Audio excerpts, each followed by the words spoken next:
Hello, আমি বিশ্বজিৎ। আজকে দেখতে দেখতে তোমাদের সাথে 18টা দিন কাটিয়ে ফেললাম।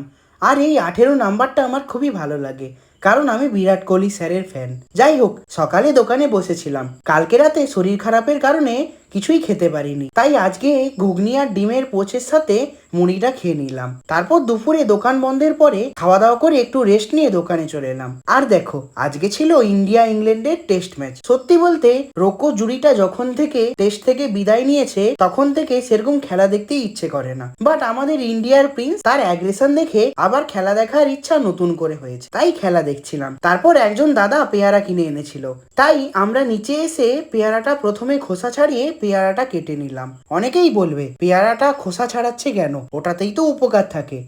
আমিও জানি, বাট সবার খোসা ভালো লাগে না, তাই এরকম ভাবে কাটছিলাম। আর পেয়ারাগুলো কাটার পর আমরা একটু লঙ্কা দিয়ে মিক্স করে নিলাম, যাতে টেস্টটা খুব ভালো লাগে। তারপর ওপরে এসে পেয়ারাগুলোকে নুন দিয়ে মাখিয়ে লঙ্কার সাথে খেয়ে নিলাম। আর সন্ধেবেলায় রাস্তায় জ্যাম দেখতে দেখতে চা দোকানে চলে এলাম। চা দোকানে এসে বিস্কুট দিয়ে চা খেয়ে সোজা দোকানে চলে এলাম। চলো তাহলে আজ আসি, টাটা।